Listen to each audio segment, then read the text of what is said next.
Essa é uma verdade para mim e para você.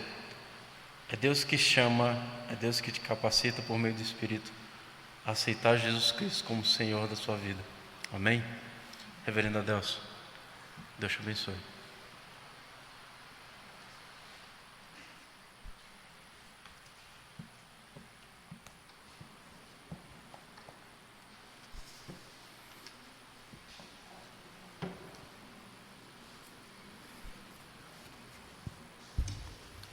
Boa noite, meus irmãos. A graça e a paz do nosso Senhor e Salvador Jesus Cristo. Hoje o pastor Silvio está na igreja Alvorada, aniversário da igreja, ele prega lá. Que o Senhor o use com graça nesta noite, lá no meio do seu povo. Vamos abrir as nossas Bíblias no Evangelho de Lucas, seguindo a exposição que nós estamos fazendo desse Evangelho, capítulo 6. Hoje nós vamos meditar na porção que está a partir do versículo 20 até o versículo 26, um texto bastante conhecido, não apenas em Lucas, mas também no Sinótico de Mateus. E um texto que, inspirado por Deus, e às vezes podemos perguntar, mas por que os dois textos de Mateus e de Lucas? Esse texto sinótico, certamente Deus tinha propósito de atingir pessoas diferentes. Nós sabemos que Mateus escreve para povo judeu e Lucas escreve para povo grego, escreve para Teófilo. Vamos ler a porção da palavra do Senhor. Diz assim a palavra do Senhor: Então, olhando ele para seus discípulos, disse-lhes: Bem-aventurados vós, os pobres, porque vosso é o reino de Deus. Bem-aventurados vós, os que agora tendes fome, porque sereis fartos. Bem-aventurados vós, os que agora chorais, porque haveis de rir. Bem-aventurados sois quando homens vos odiarem e quando vos expulsarem da sua companhia, vos injuriarem e rejeitarem o vosso nome como indigno por causa do Filho do Homem. Regozijai-vos naquele dia e exultai, porque grande é o vosso galardão no céu. Pois desta forma procederam os seus pais com os profetas. Vamos orar mais uma vez. Senhor Deus poderoso, Deus santo, Deus de infinita graça, te damos graças pelo teu infinito amor, pela tua misericórdia, pela tua graça que atraiu para si, ó Deus, os teus filhos, que desde a fundação do mundo haviam sido escolhidos, e no devido tempo, o Senhor, por meio do Espírito Santo, aqueceu os seus corações, fazendo que a sua palavra geminasse no coração de cada um, levando-os a dobrarem-se diante do senhorio de Cristo Jesus. Que nós possamos, neste culto que prestamos ao Senhor, ó Deus, fazer com que seja agradável ao Senhor. Em nome de Jesus que nós oramos. Amém. Meus irmãos, se alguém te perguntasse, quem é você? Essa pergunta simplória poderia ser respondido com apenas uma palavra. Eu gostaria de pensar numa entrevista de emprego em que o entrevistador, ou aquele que faz o exame de quem está sendo entrevistado para o cargo ou o emprego, ele quer saber, na verdade, quem é você. E é interessante como existem muitas dicas de como se apresentar para uma entrevista de emprego. De que tipo de roupa você deve ir, se você deve pesquisar antes o tipo de empresa, a sua composição societária, se possível, quais são os seus objetivos enquanto empresa, quais são os seus negócios, para que você possa ir preparado para a entrevista de emprego. Então, às vezes te diz, olha, o essencial é ser honesto durante a entrevista. Olhe diretamente para o seu entrevistador. Aperte a mão dele de maneira firme quando cumprimentá-lo. Não fale mal do seu chefe anterior ou da empresa anterior que você trabalhou. Use a linguagem corporal, tenha uma postura confiante, tenha uma postura positiva. Então, vão te dando estas dicas para que você possa, de repente, fazer uma boa entrevista de emprego e, quem sabe, ser contratado. Ou, quem sabe, até pesquisar eventuais e possíveis perguntas que lhe fariam. Quem é você? O que você pensa? O que isso tem a ver com o texto que nós estamos meditando hoje? Jesus está falando para os seus discípulos, e não apenas para os discípulos. No capítulo anterior, aliás, no início do capítulo, nós percebemos, na porção anterior, do parágrafo anterior, em que Lucas diz que Jesus ele vai para uma planura, para um planalto, e não apenas com os discípulos, que eram muitos, e não apenas os 12, mas também uma multidão vai até Jesus. E essas palavras que ele diz, e que são palavras também ditas por Mateus com algumas diferenças, elas são destinadas em primeiro plano aos discípulos de Cristo, mas também àquela multidão que ali estava. Então Jesus está dizendo: olha, como que vocês devem se comportar. Então, John Stott fala acerca não apenas desse texto, mas de todo o contexto desse capítulo 5, 6 e 7, o sermão conhecido como o Sermão da Montanha ou o Sermão do Monte, como um texto contracultural que, na verdade, vai contra as propostas que o mundo advoga e advogava naquele tempo, para dizer quem você é e como você deve se comportar. Então Jesus apresentou esse sermão dirigido à consciência e também ao coração, para aqueles homens, para aquelas mulheres, e também nos dias de hoje. Então ele falava aos seus discípulos. Mateus apresenta 8 bem-aventuranças, Lucas apresenta 4, e Lucas apresenta também 4 aspectos diferentes, compondo essas bem-aventuranças. Ele apresenta 4 ais, ou 4 pesares, ou 4 lamentações. E na verdade nós vamos ver que elas estão bastante misturadas. E uma pergunta que nós podemos fazer: este sermão, ou esta declaração de Jesus, ou esta palavra de Jesus ainda tem relevância hoje? Ela tem utilidade hoje? É lógico que a nossa resposta será claro. Primeiro, que as pessoas continuam necessitando ouvir acerca das verdades de Cristo e do Evangelho. Ou seja, é uma pergunta que é retórica, nós sabemos a resposta. Os ensinos de Jesus nunca foram tão atuais.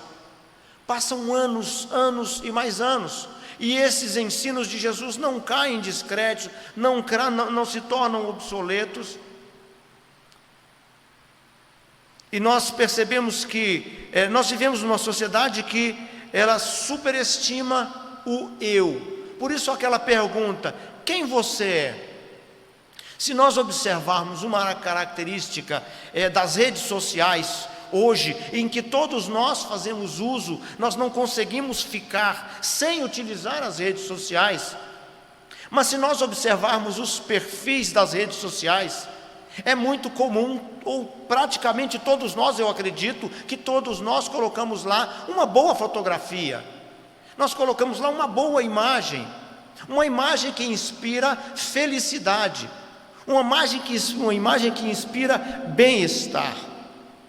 Assim como quando nós vamos por uma entrevista de emprego. Por isso, esse texto nos fala acerca da busca da felicidade.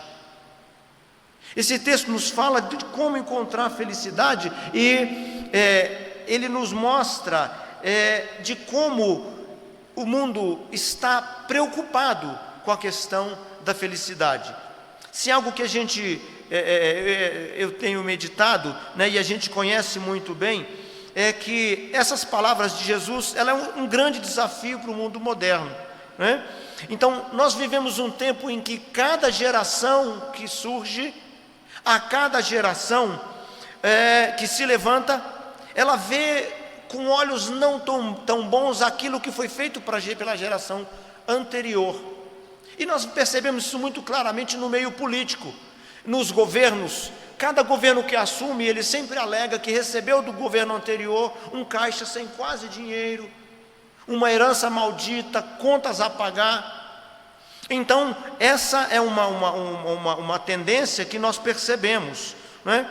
Então, essa ideia de que é preciso melhorar, é preciso buscar a felicidade, e algo interessante que, quando se pensa em busca da felicidade, ela nunca está no aqui e no agora, e no que nós temos, mas naquilo que nós poderíamos conseguir, e aquilo que está no futuro.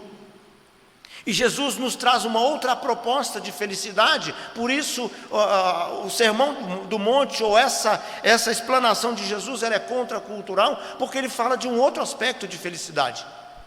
Nós abrimos o nosso momento de culto hoje lendo o Salmo 1, e nós conhecemos bem que a palavra nos diz o que é bem-aventurado, e o significado dessa palavra é aquele que é feliz. Então, nós vemos o Senhor dizendo quem é feliz: aquele que não anda no conselho dos ímpios, aquele que não se detém no caminho dos pecadores, aquele que não se assenta na roda dos escarnecedores. Esse texto que é progressivo, aquele que nem escuta o que está falando, aquele que não acompanha e muito menos depois se assenta. Jesus está dizendo que esse é feliz. Por quê? Faz isso? Não, porque o seu prazer está na lei do Senhor, a sua alegria, a sua felicidade está na lei do Senhor. Portanto, esta ideia de se procurar a felicidade em outro local que não na lei do Senhor é uma procura ingênua que não nos leva a encontrar. Eu me lembro de um filme, vocês certamente viram, com Will Smith, A Procura da Felicidade, em que ele tem problemas financeiros, ele não vai bem no casamento, ele tem um filhinho, e ele tentando se encaixar profissionalmente, tentando vender uns aparelhos de fazer, se eu não me engano, radiografia, alguma coisa assim, e ele fica rodando a cidade procurando emprego, e mesmo com aquela dificuldade, a sua esposa o abandona com seu filho, e depois, por não poder pagar aluguel, ele é despejado, e ele tem que dormir em rodoviária, ele tem que dormir em banheiro, e depois ele consegue um estágio achando que ganharia pelo estágio, e ele não recebe.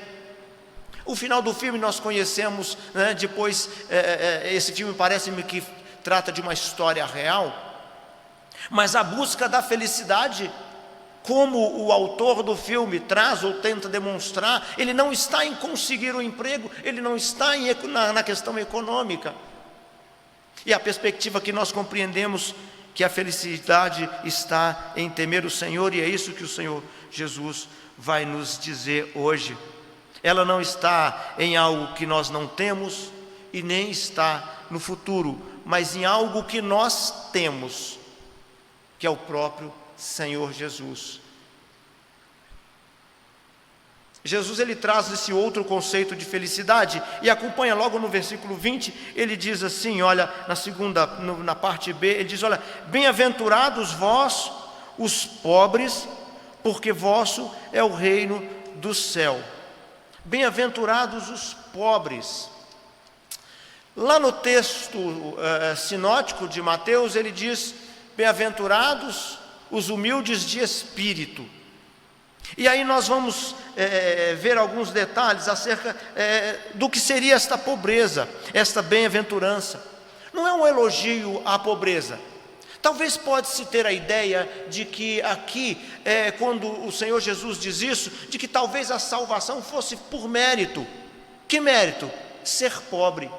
Então basta ser pobre para ter o reino dos céus. Essa palavra literal pode parecer que o Senhor está querendo dizer isso, mas essa não é verdade, porque contraria o restante da sistemática da palavra de Deus, o restante das Escrituras.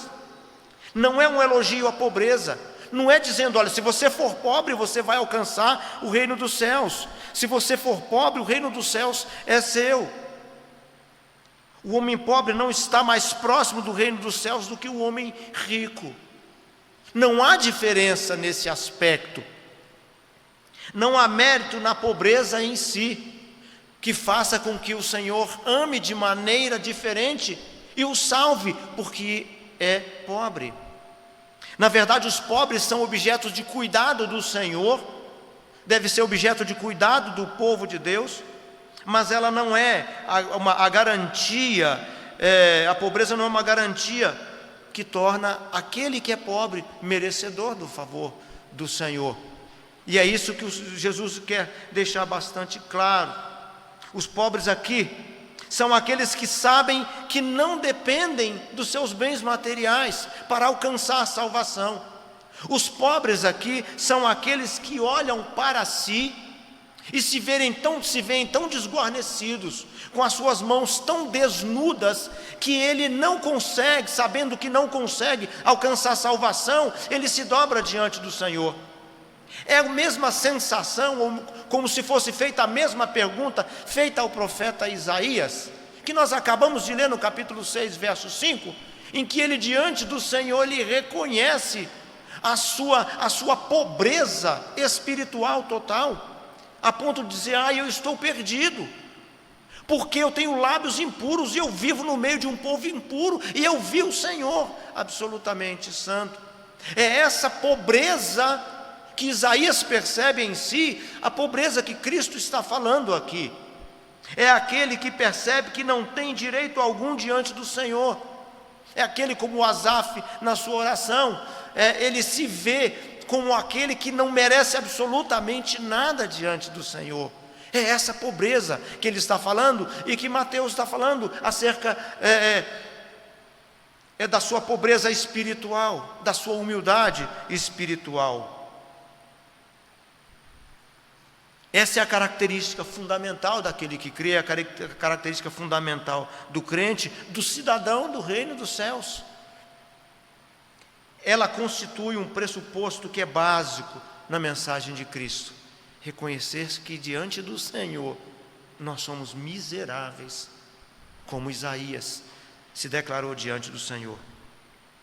Quando nós olhamos o aspecto de felicidade, ela vai estar sempre um pouco além na perspectiva que o mundo prega. Está sempre em algo colocado que poderia trazer um pouco mais de felicidade ou de tranquilidade no aqui e no agora, num emprego melhor, num carro melhor, numa casa melhor.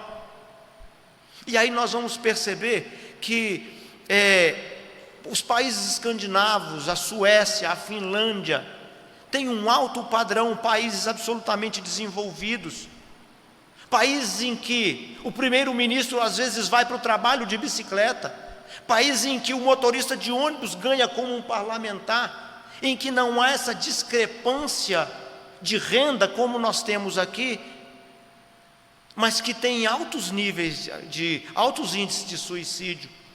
Então a felicidade está onde? E aí nessa perspectiva, esta felicidade, ela tem um aspecto, um caráter subjetivo, tem um caráter de sentimento.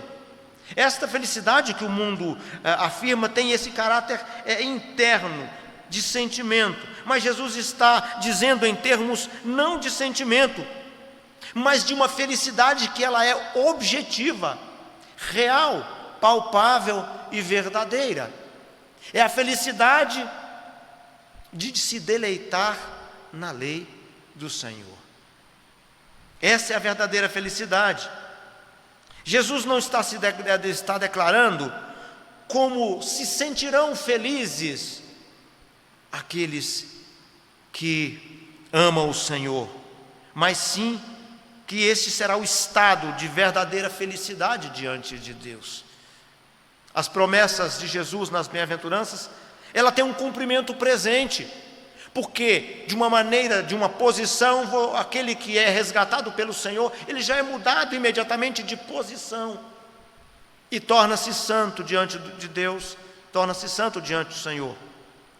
E o reino de Deus passa a ser uma realidade presente, aqui e agora. Portanto, esta pobreza, este pobre que o Senhor está dizendo aqui, é aquele que se reconhece sem direito algum diante do Senhor. Às vezes pode-se interpretar equivocadamente aquele texto quando diz: olha, quando estive preso, foste me visitar, estive desamparado. E pode-se pensar que, na verdade, se o texto está falando daquele que mora na rua, que está usando drogas o tempo todo, que nunca trabalhou. E muito embora ele seja objeto da misericórdia de Deus e da graça comum de Deus, e tenha que ser objeto de ajuda da igreja, na verdade não é deles que o Senhor está falando, não é daqueles que praticaram crimes, homicídios, estupros e outros mais e estão lá recolhidos, não são desses que o Senhor está falando. Ele estava dizendo, por exemplo, dos seus discípulos que eram encarcerados por causa do Evangelho, por causa dele.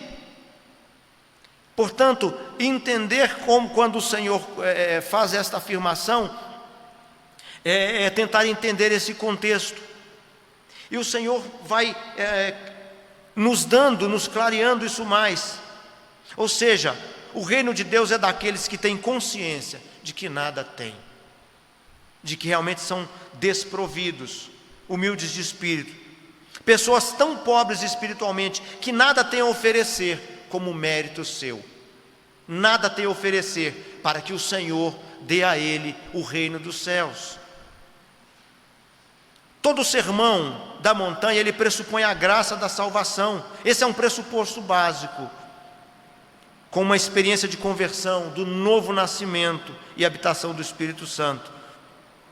Essa é a verdadeira felicidade que Deus promete, aqui e agora, como recompensa para aquele que se vê assim.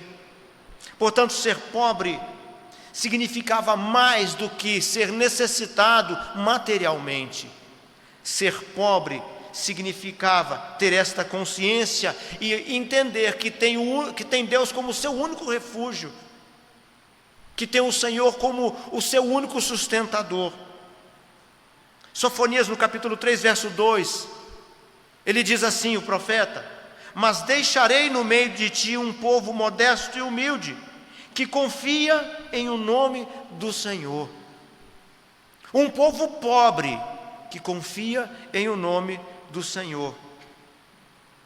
Portanto, a pobreza aqui é a pobreza não material, mas essa pobreza espiritual. E nós vamos ver que esse texto começa a dialogar consigo mesmo, nos trazendo alguns detalhes muito interessantes. Assim, ser pobre, humilde, reconhecer a sua pobreza espiritual, é reconhecer a sua falência. Nós entendemos muito bem um pouquinho de falência quando nós olhamos para a perspectiva empresarial, em que a empresa, quando vai ficando ruim das pernas economicamente, quando começa a perceber que pode entrar em falência, nos moldes da legislação antiga ela pedia concordata, nos moldes da legislação atual ela entra com um pedido de recuperação judicial. É tipo assim: eu não estou bem, mas eu consigo me recuperar. Perante o Senhor, na verdade, a nossa falência é total, não tem recuperação judicial, não tem como, porque só o Senhor pode restaurar. Ou melhor, nós poderíamos fazer um trocadilho: tem uma recuperação judicial. Que recuperação judicial? É Cristo atribuir a justiça dele à nossa. É a única maneira de suprir a nossa falência espiritual.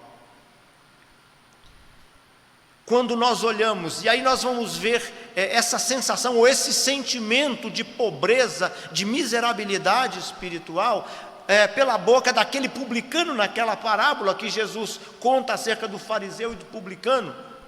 E eu gosto muito desse texto, né? Do publicano, que ele não tem coragem sequer de olhar, ele fica de cabeça baixa, ele não tem coragem de se aproximar, enquanto o fariseu está dizendo: olha, eu dou graças a Deus porque eu não sou como esses daí, como muitos que são roubadores. O publicano de pé nem ousava nem levantar os olhos aos céus, mas batia no peito como se quisesse se flagelar, dizendo: ó Deus, sê propício a mim, pecador. Esse é pobre, sabe que é pobre, que nada tem para apresentar de mérito diante do Senhor. Por isso, esta mensagem, ela é extremamente atual nos nossos dias. Para um povo faminto, um povo absolutamente pobre, embora economicamente esteja muito abastado, mas absolutamente carente dessa consciência de pobreza diante do Senhor. Nos tempos de Jesus, nós percebemos essa diferença. Enquanto os publicanos, as prostitutas, o refúgio da sociedade daquela época, sabiam que eram pobres e nada tinham a oferecer e nada a merecer, eles podiam unicamente clamar pela misericórdia de Deus. O Salmo 40, no verso 17, diz assim, o salmista: eu sou pobre e necessitado, porém o Senhor cuida de mim. Tu és o meu amparo, o meu libertador. Não te detenha, ó Deus meu. Essa é a sensação que todos nós devemos ter o dia todo, não podemos esquecer isso. A igreja de Laodiceia, Cristo disse por meio da boca de João, aquilo que ela declarava no meio do povo: estou rico, abastado e não preciso de coisa alguma. E o Senhor diz: nem sabe que tu és infeliz, porque a felicidade não está nisso que você acha que é. Você é miserável, pobre, cego e nu. Percebe a diferença da pobreza? Esta igreja visível, autossatisfeita e superficial, de acordo com o Senhor Jesus, não passavam de indigentes, de mendigos, pobres, cegos e nus. Agora, uma notícia boa é que o critério hoje não mudou. Não mudou para nós, não mudou para o mundo, não mudou para a igreja de Deus. A condição continua sendo, a condição indispensável continua sendo receber o reino de Deus, reconhecendo a sua pobreza, a sua incapacidade, a sua vileza diante da santidade de Deus, diante da graça de Deus, diante da graça da salvação, que muda a mente, que muda o coração, que transforma. Saber disso traz para nós uma alegria muito grande, de saber que não depende de nós, nós não podemos comprar a salvação. Meus irmãos, ainda no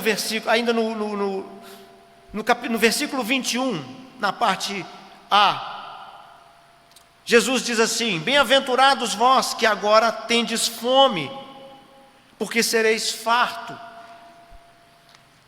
Mateus nos fala um pouquinho diferente.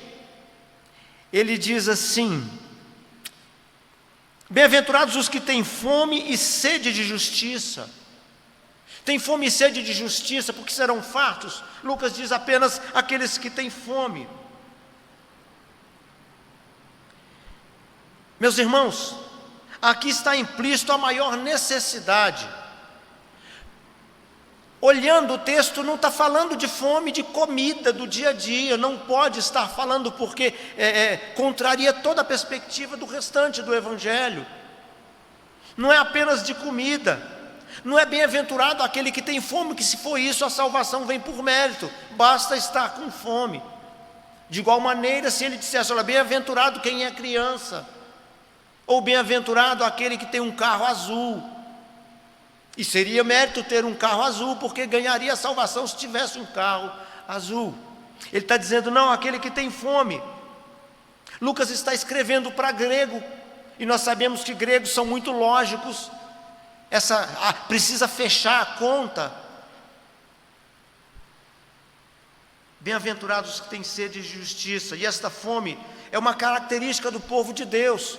Sede de que justiça? Qual é o maior ato de justiça da qual o povo tem fome?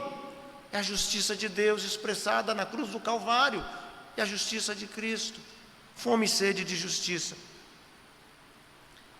Agora, nesta vida, a fome nunca será saciada por completo, porque só o Senhor sacia esta fome primária, que é a justiça de Deus.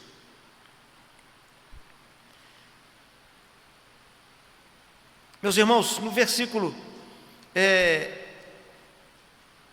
22, 21, parte B, ele diz: olha, bem-aventurados sois vós que chorais. Da mesma maneira, se aqueles que choram ganharem o reino dos céus, vão todos nós choramos. Mas não é esta a questão aqui.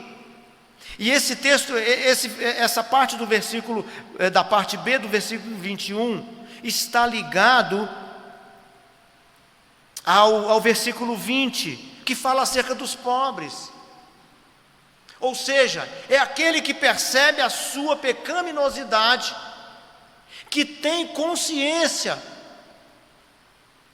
do seu pecado, da sua miserabilidade, do seu pecado, e chora por isso. É aquele que percebe a sua vileza e, portanto, ele chora. Então nós percebemos aqui esse paradoxo. Jesus diz: olha, felizes os infelizes. Como assim? Felizes os que choram a perda de um ente querido? Não, que choram a perda da inocência lá no Éden, que choram o seu estado atual de pecado, que olham para si, se veem nessa condição e choram por isso. O senso de justiça, o senso de gratidão traz esse sentimento. Portanto, Jesus não se refere à tristeza do luto, à tristeza da perda do emprego, à tristeza que o mundo reconhece, mas à tristeza que causa arrependimento diante do Senhor. Portanto, os textos estão ligados. É um choro que reconhece a sua bancarrota espiritual, a sua falência. Porque você é pobre de espírito, porque você é pobre, por isso você chora.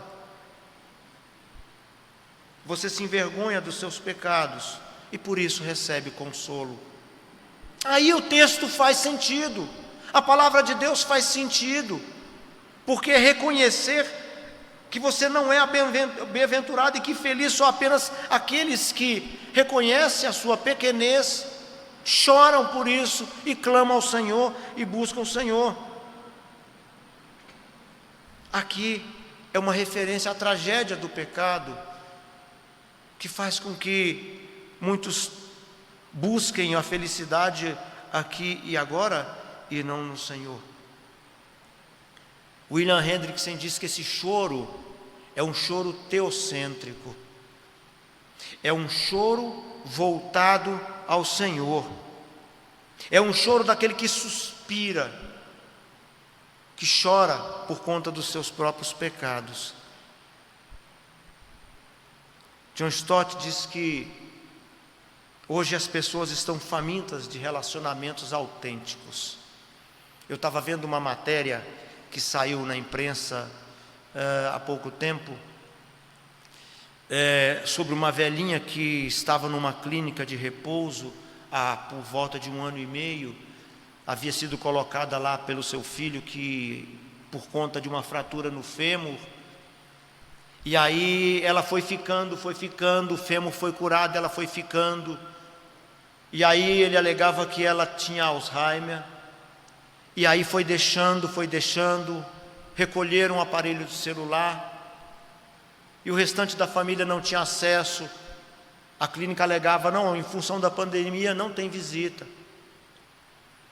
E depois um dos filhos teve que entrar com uma ação judicial para ter acesso à mãe, para que fosse constatado que a mãe estava lúcida, que ela tinha como gerir os seus bens, que ela tinha patrimônio suficiente para cuidar da sua própria vida.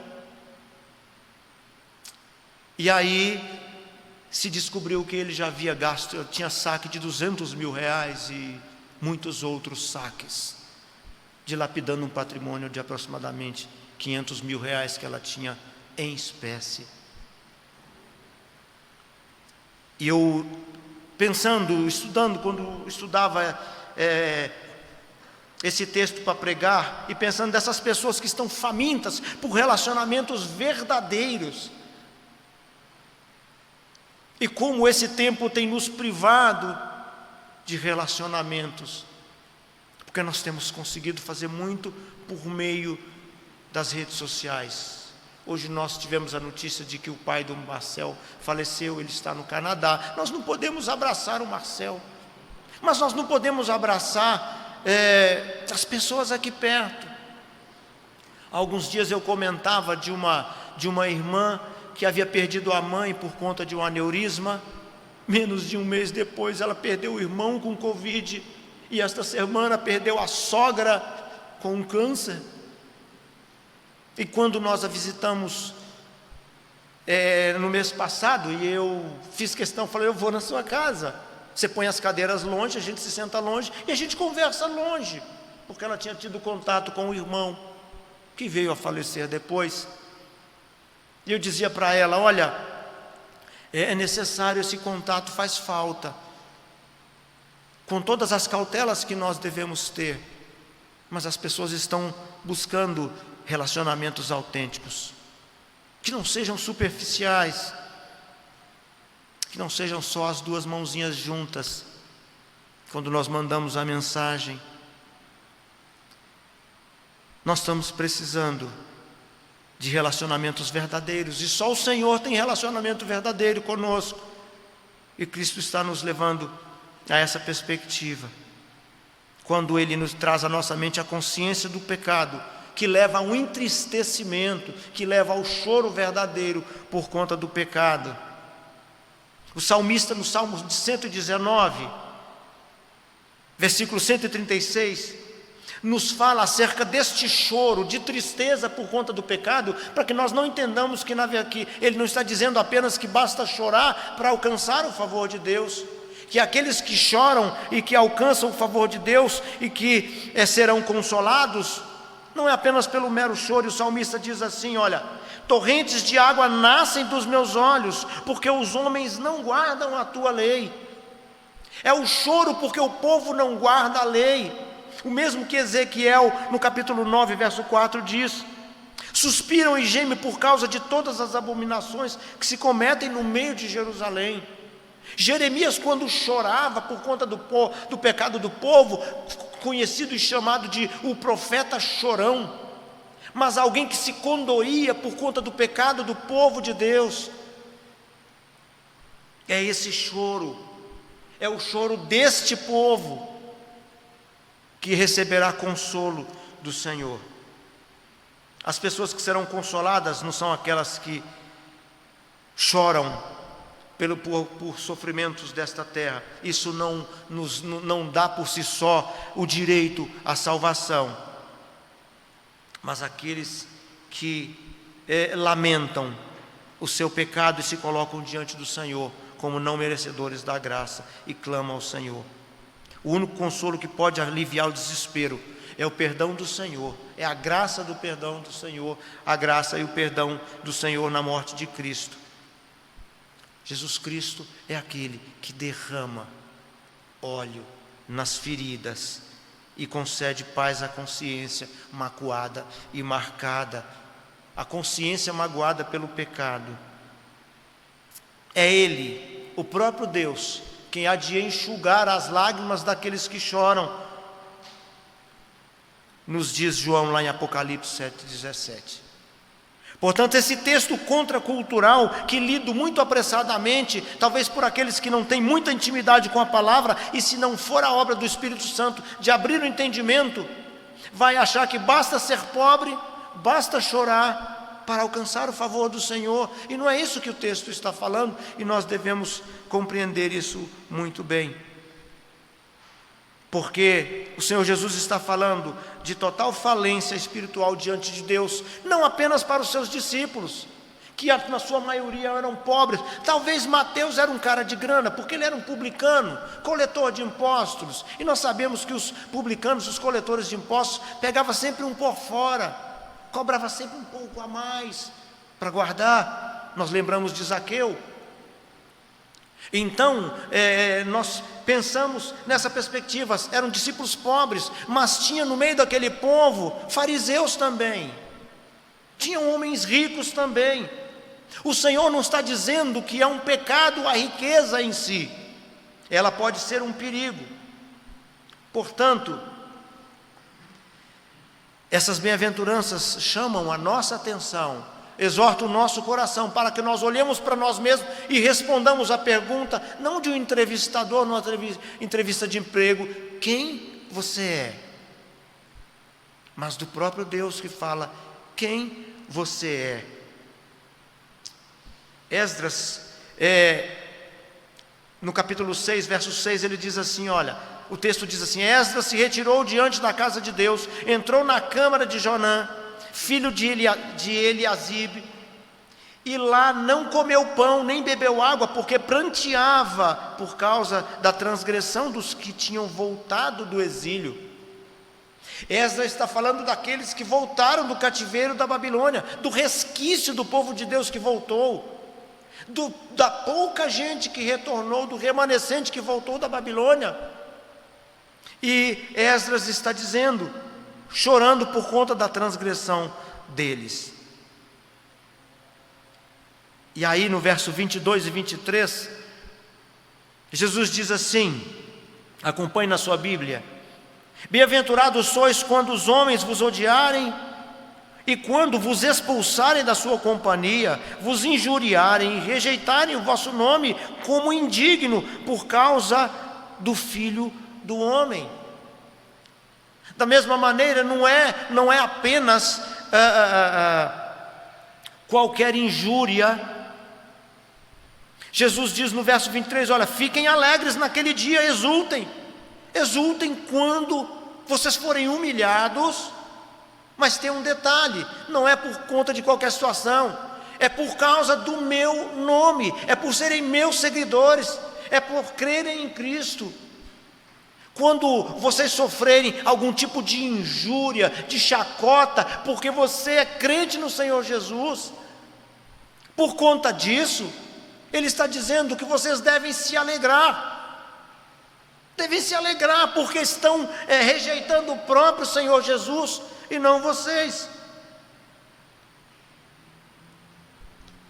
E aí Lucas, o evangelista, ele nos traz 4 ais que não estão lá no texto de Mateus, que são contrapontos das bem-aventuranças. E aí nós vamos olha, contrapondo os que são pobres, ele diz, olha, ai de vós ricos, porque tendes a vossa consolação. Ele está dizendo, olha, você já tem o que é seu, você não precisa pedir mais nada, você nem precisa de salvação, você já tem o seu consolo.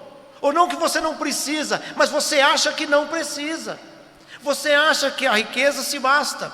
Jesus não tem nada contra a riqueza, isso deve ficar muito claro nas nossas mentes e nos nossos corações, mas no perigo para onde ela leva o coração. Então ele diz assim, olha, aos pobres ele diz, ai dos que são ricos, aos que têm fome ele diz, ai dos que estão fartos, aos que choram ele diz, ai dos que riem, e aos que são perseguidos ele diz, ai dos que vos elogiam. E aí ele diz assim, verso 24, verso 25 ele diz, ai de vós os que estáis fartos, porque vireis a ter fome. Ai de vós os que agora rides, porque há vez de lamentar e chorar. Ai de vós quando todos o louvarem, porque assim procederam seus pais com os falsos profetas. O Senhor faz esse contraponto, e não uma crítica a riquezas. Mas a ideia aqui é de que, olha, você foi absolutamente pago. No verso 26, quando ele diz assim, ai de vós, quando todos os louvarem. Eu particularmente tenho muito receio de muitos elogios. E é nessa ideia que o Senhor Jesus está falando aqui.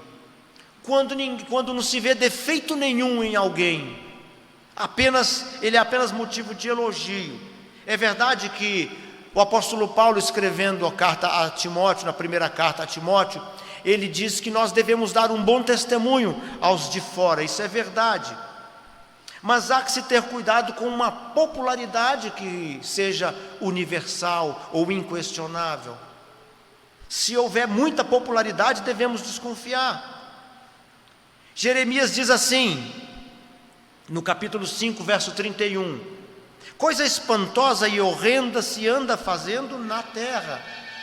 Os profetas profetizam falsamente, os sacerdotes dominam de mãos dadas com eles, e é o que deseja o meu povo. Porém, que fareis quando estas coisas chegarem ao fim? O profeta verdadeiro se incomoda de ser muito popular. Geralmente o fato de ser impopular, ou geralmente o fato de crer no Senhor, pode ser objeto de críticas. Ai de vós quando todos vos louvarem, porque assim procederam seus pais com os profetas. Quando todos falam bem de alguém, devemos ter cuidado. Não estou dizendo que isso é uma inverdade completa, mas há que se ter cuidado. Jesus está falando para se ter cuidado com aduladores. Os falsos profetas buscavam isso.